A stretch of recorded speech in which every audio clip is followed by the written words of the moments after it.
Ole Miss podcast starting December 13th. I'm here to tell you that you can subscribe now on Apple and Spotify, and I'll be sure to let you know the new YouTube link when it comes out. Listen to the show and hear a perspective that is completely different than those that are already out there. I know their world after 10 years in the media, and I also know the staff's world thanks to 3 years in the Manning Center.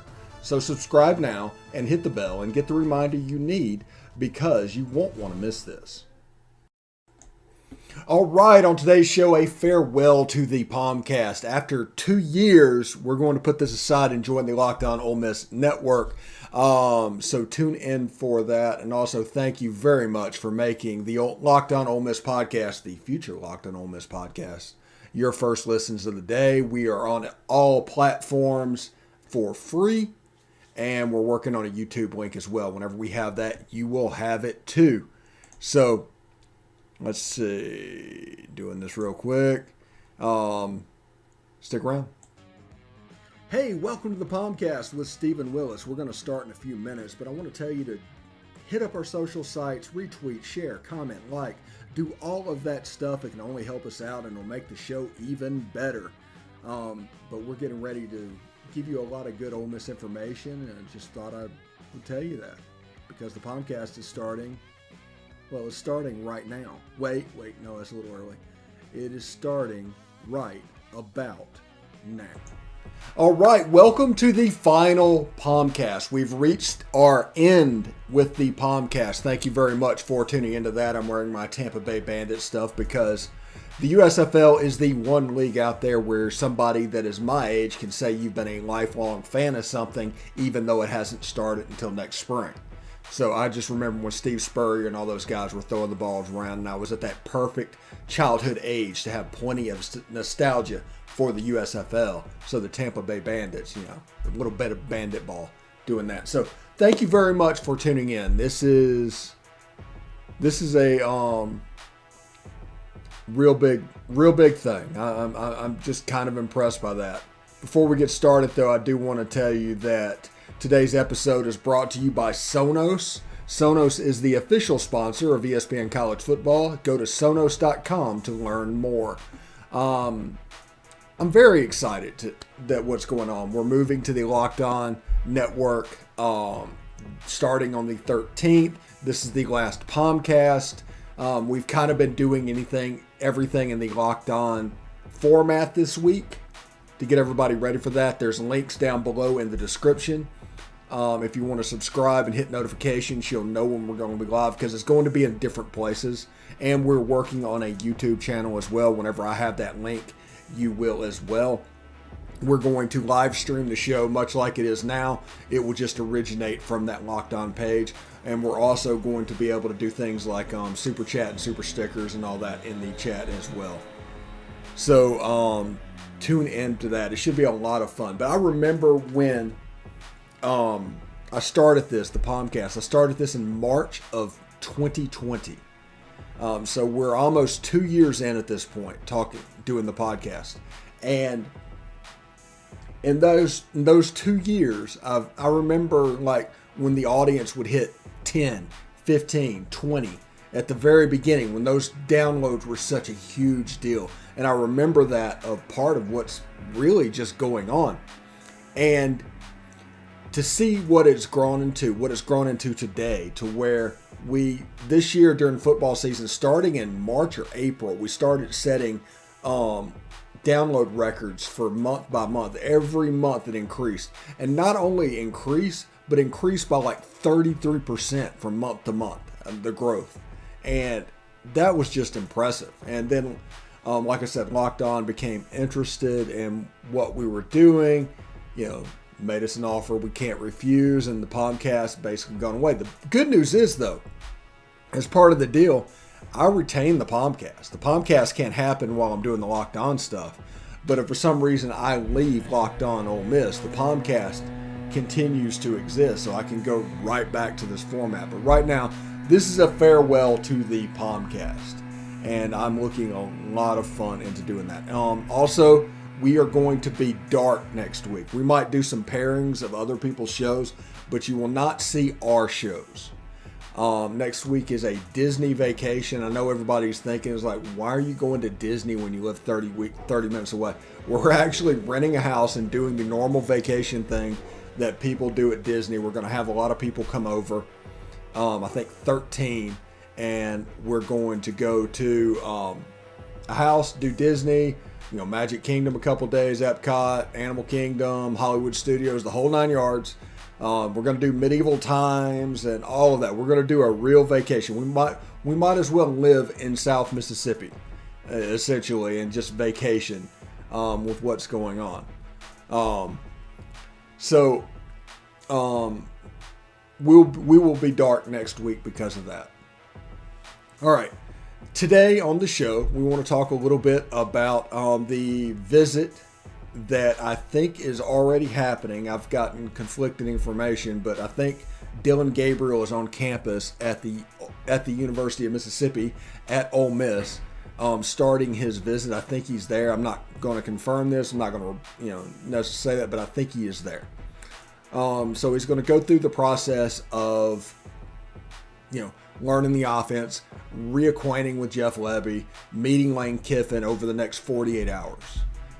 So that means about 9 o'clock on Sunday, he'll probably fly out. I think those visits are on 48 hours or something like that.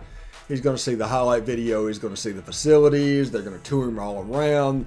He's probably going to be treated like an absolute king. And honestly, he should be. Now, he is a tremendous deep ball thrower. If you are Braylon Brown, if you are Brandon Buckhalter, J.J. Henry, Jalen Knox, those guys, John Rice Plumlee, all of those, his ability to throw the ball downfield should be a plus for you. Now remember, he was at Central Florida under Josh Heupel, so that version of the Baylor spread is going to look more like the Tennessee version, and that's fine. That's what they do.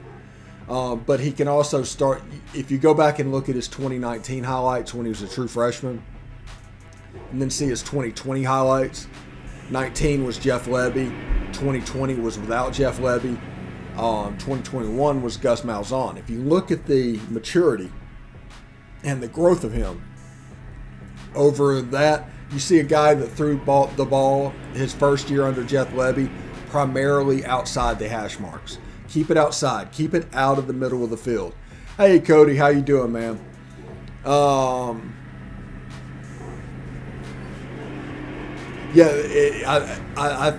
I think we're going to come out of this season pretty much okay. I think we're going to be okay this season. And the fact that Dillon Gabriel's on campus doing an official visit means that Lane Kiffin's intending to stay here. And if Lane Kiffin's intending to move, if Lane Kiffin moves, Jeff Lebby is going to. He's a de facto coach in waiting. So we'll see with this Dillon Gabriel situation. I'm excited. The rumor of the contract is somewhere around $8.5 million, $8 million, I think. And it'll be interesting. Now, Coach signed an extension before the Outback Bowl last year. The media and everybody else found out the terms of that extension in July. So don't expect things to work quickly. They work at their own pace now. But just, I'm kind of with you. Just get him signed. But Dillon Gabriel is a tremendous deep ball thrower. And early in his career, he threw primarily outside the hashes. But you can see him, if you look at his 2019, 2020 highlights, and early in 2021, he started working more in the middle of the field. And you see a grasp of the offense, and there's just a look to him the way he carries himself. I think he's going to be a really good player, but it's one of those situations where I want to see what it looks like. He did use the middle of the field. I want to see a little bit of a tight end. There's a tight end in the portal.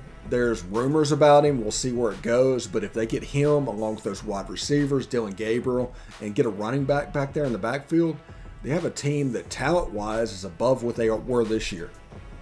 That's the amazing thing. Now, Matt Corral was really good, but you fit in those other guys. You could have like potential top 20 players at a couple positions.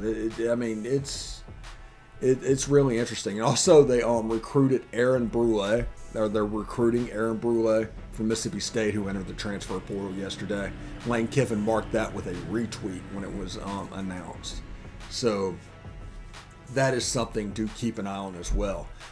BetOnline has you covered all season long with more props, odds, and lines than ever before as football season continues to march to the playoffs. BetOnline remains your number one spot for all sports action this season. Head to our new updated desktop or mobile website to sign up today and receive 50% off welcome bonus on your first deposit. Just use promo code LOCKEDON to receive your bonus. From basketball, football, NHL, boxing, UFC, to your favorite Vegas casino games. Don't wait to take advantage of the amazing offers available for the 2021 season. BetOnline is the fastest and easiest ways to bet for all your favorite sports. BetOnline, where the game starts. And of course, thank you for tuning in to the future Locked On Ole Miss podcast and making it your first listen every day. We are free and available on all platforms and soon to be YouTube. So, we have that. We have the potential for Dillon Gabriel to be in town. We talked to Cody just a second ago. He dropped a question. The rumor and the smokes about an extension and all that is very much in that. Lane Kiffin's in town today. That's the reason there's a delay on this extension, is Lane Kiffin's been out recruiting all over the South, and the efficiency of working probably didn't have him coming to Oxford until this weekend. I mean, that's just facts. I'm kind of feeling right now about bowl games, and I'm curious about bowl games. And, you know, the Ole Miss Notre Dame game got a little bit of its luster back with the hiring of Marcus Freeman.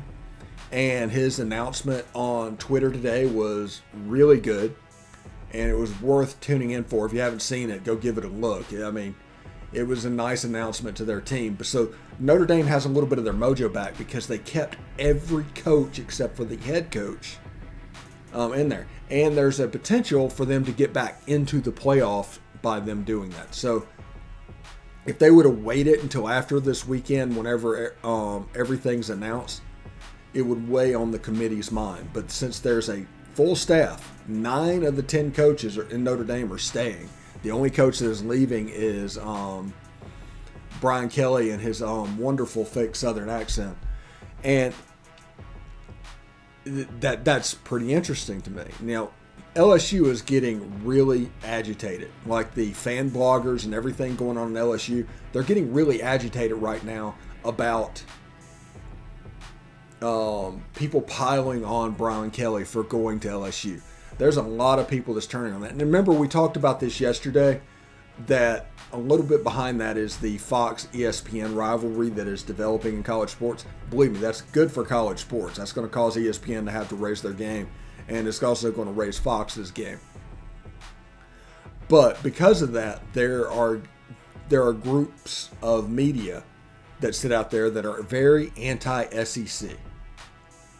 You have people like Bruce Feldman that is praising the Lincoln Riley move to USC, a Fox conference, and vilifying the Brian Kelly move to LSU.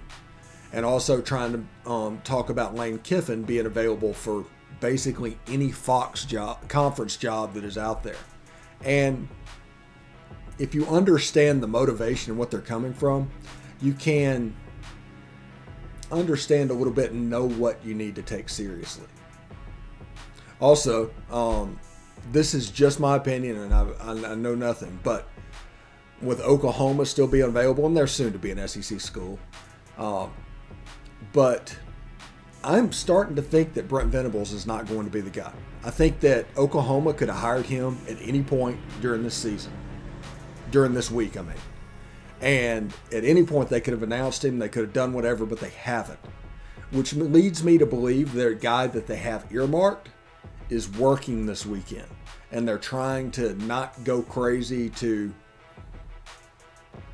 make it stand out. So the person I would keep an eye on for this weekend for Oklahoma is Dan Lanning, the defensive coordinator at Georgia. Oklahoma has a nice history of promoting quarterbacks to their head job. It's a weird job like that. They don't generally do well with established guys, and they want a guy that they can kind of mold to fit their own fit. And they've done that in the assistant rank. Dan Lanning at Georgia, he was a heck of a coach. He got to start with Mike Norvell at Memphis, and Mike Norvell secretly was very cutthroat at Memphis. He wanted the best staff he could get, and if you weren't giving him exactly what you wanted, he just turns you loose. The bad side of that is if you gave him exactly what you wanted, you were good enough that everybody else started to take notice, and that's what happened with Dan Lanning, who went from Memphis to Georgia.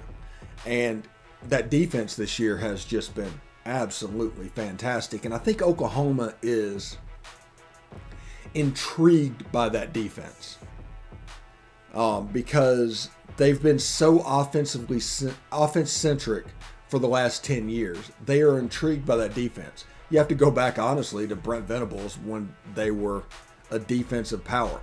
But the fact that Venables and Dan Lanning are being mentioned so favorably for this job, that's kind of an interesting thought that Joe Castiglione was having. But that's what I'm looking for. It could be somebody like Mario Cristobal or something like that, but I think it's Dan Lanning, and this is just a guess. A partially educated guess, but it's a guess. And it'll be interesting to see once that happens. The coaching carousel is essentially over. I mean, Virginia came open yesterday. They're talking about Miami and everybody worrying about Miami. Miami lost their athletic director because their boosters, they basically have a civil war going on down there right now of what they want to be. And any AD that's going to be fired, their first job is not going to be to hire a football coach. It is going to be to unify their base and unify their boosters. So I don't look for Manny Diaz to move this year. So that would essentially make the coaching carousel stop. And I don't think the offensive coordinator is going to end up being Jeff Lebby at Georgia, especially with Dan Lanning. It's going to be a pro-style guy. It's going to look more like Todd Monken and everything that's going on with the Georgia Bulldogs, because those guys protect their defense. Any offenses out there, they're not going to do a ton of play volume offensively. Those guys protect their defense. They're going to, I would expect anything crazy, but they're expecting 70 plays a game for both offenses, not 90 plays a game. Now, Ole Miss is going for 90 plays a game. That's the reason they play the type of defense they play. Play volume. It's important because play volume is an absolute thing. Duke, I think Duke is probably going to get one of those assistant coaches that nobody's really thinking about. I mean, it could be somebody like Josh Gaddis at Michigan could get that job. But I think that's the direction they're going to go. I'm curious to see what Coach Cutt's going to do. Not necessarily coaching, but maybe he'll move off the field and kind of tweak that retirement even a little bit more, because his buyouts at this point have to be really freaking good, honestly. So let's see. This weekend's game, whenever we come back, we will talk a little bit about this weekend's games again. My feeling at the moment is now Alabama winning the game outright over Georgia. I've talked myself into that as the week has gone on. But Georgia's the better team. Georgia should win. I look at it, if it's just on paper, you look at it and you're like, okay, Georgia. Yeah, obviously Georgia. But then you figure out about the thing I talked about before the Ole Miss Alabama game, that teams sometimes lose the game just based off the logo on the helmet. You see the numbers on the helmet and all of a sudden Pete starts rolling down your leg and you end up losing the game. This is going to be the biggest game of the year by far for Georgia. I've told y'all all year, either quarterback could go 12-0 against this schedule. They have a good team. Everything's going on. Either quarterback could have gone 12-0. What they needed JT Daniels for is the SEC championship game. What they need JT Daniels for is the college football playoff. Now, Stetson Bennett has so much capital with that fan base, they can't play JT Daniels. It's going to be a Tua reverse type situation if JT Daniels gets into the game. And it'll be interesting to see, but this is the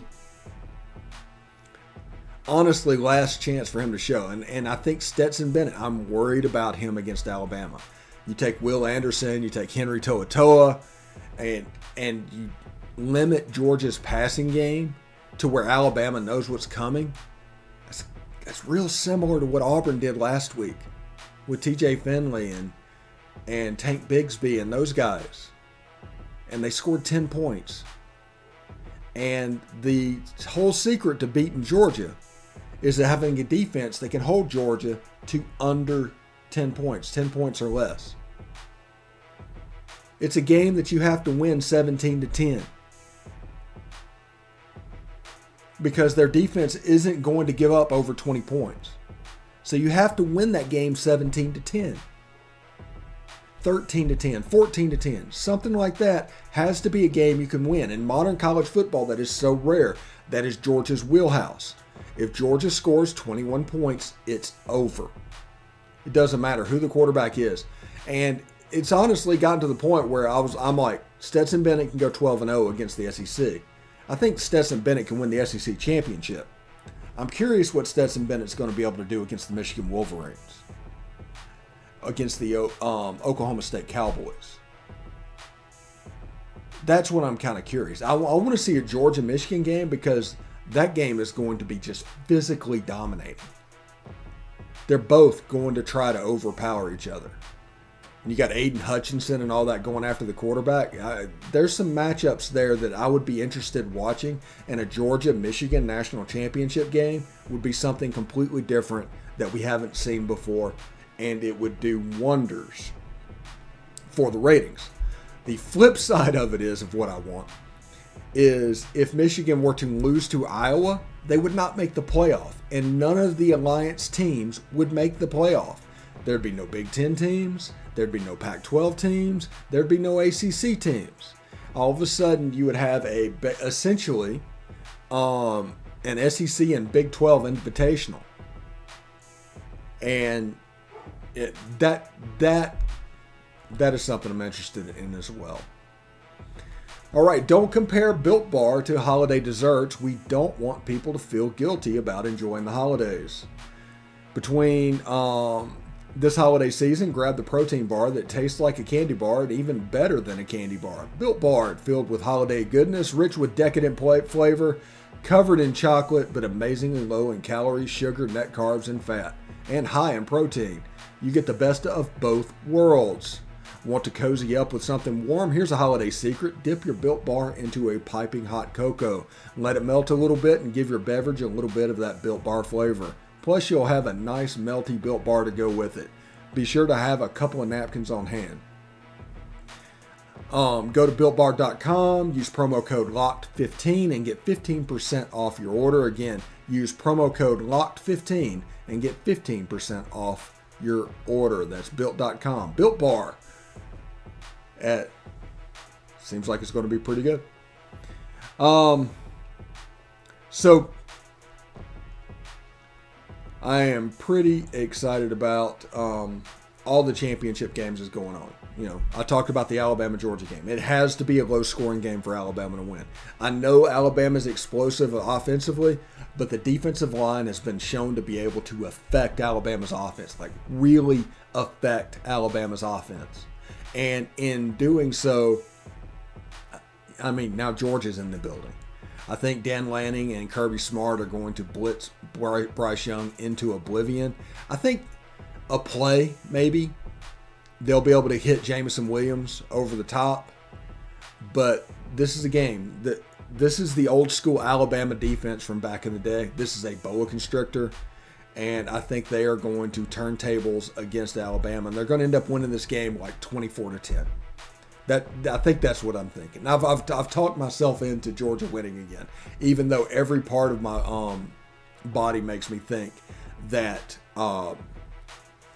Alabama, for some reason, is going to be able to pull it out. But I think Georgia's probably going to win this game 24-10. I'm interested in the Pac-12 championship game. Will Utah be able to outduel Oregon tonight? We will see.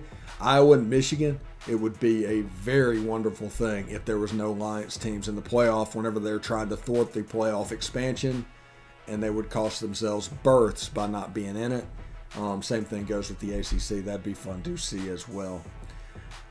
I think that's going to do it for the POMcast. I'm going to give you a couple minutes back early for our farewell edition. Tune in December 13th for the Locked On Ole Miss podcast. Search your favorite podcatcher. We're on all things for the Locked On Ole Miss podcast. There's an old feed that's already in there.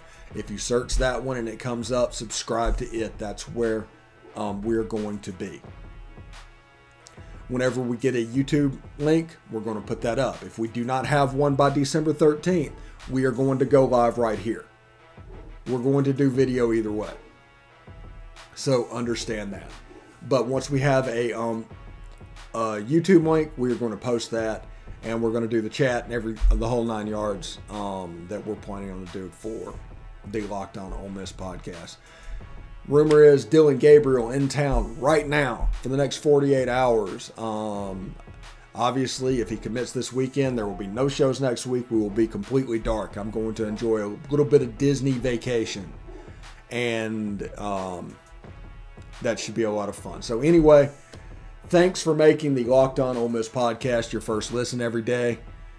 The next one will be instead of the future, it'll be the first Locked On Ole Miss podcast. Now make your second listen Locked On Bets, your daily one-stop shop for all your gambling needs. Locked On Bets, hosted by your boy Q, with expert analysis and insight from Lee Sterling, is free and available on all platforms. POMcast has been a heck of a ride. Thank you very much for taking it with me. Whenever we meet again, it'll be the Locked On Ole Miss podcast. Until then, though, hotty toddy.